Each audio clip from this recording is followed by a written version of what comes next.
কোন মহিলা যদি কোরবানির দিনে কোরবানির পশুটাকে জানালার ফাঁক দিয়ে তাকায়া তাকায়া দেখে আর ইসমাইলের কথা ভাবে, আমি আমার ওই মাদেরকে বলবো, মা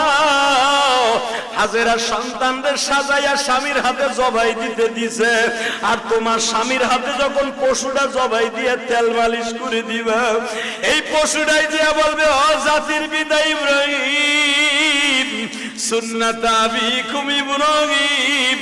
তোমার সুন্নাত আদায় করতে যাই মহিলাই গরুটারে খৈল ভুসি খাওয়াইছে, এই মহিলা গরম পানি করে দিয়ে আদর করে দিছে, এই মহিলা দারোয়ানকে বলছে, গেটম্যানকে বলছে গরুটারে সুন্দর করে গোসল করা। মনে রাখো গো মা,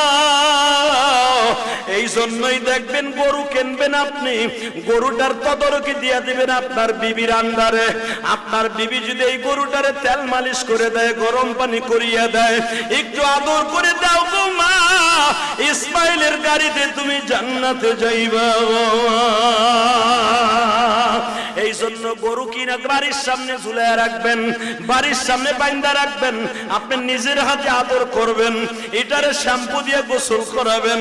এটার মাথায় চুলকায় দিবেন, আর চোখের বাড়ি সাইডে দিয়া বলবেন,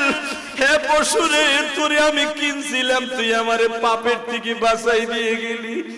লাইয়ান আল্লাহ লুহুমুহা ওয়ালা দিমাহুহা ওয়ালাকিন ইয়ানালুহুত তাকওয়া মিনকুম। আমার আল্লাহ কোরআনে বলে, আমি গোশত হাড্ডি মাংস কিছুই খাই না রে বান্দা, আমি তোর অন্তরের দিকে তাকাই, পশুর দিকে তাকায় যখন তোর চোখের পানি পড়ে, তোর পশুটা তো আইসা আমার কাছে বলবে, মালিক রে, কোটি কোটি পশু গাবতলির হাটে, হাসনাবাদের হাটে, পোস্তগোলার হাটে, মিরপুরের হাটে, ক্যান্টনমেন্টের হাটে,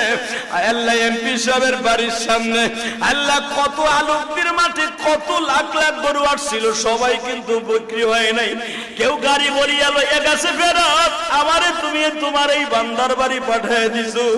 মালিক আমার কোনো দুঃখ নাই, আমার গলাটা বাতায় দিব চাকুর সামনে,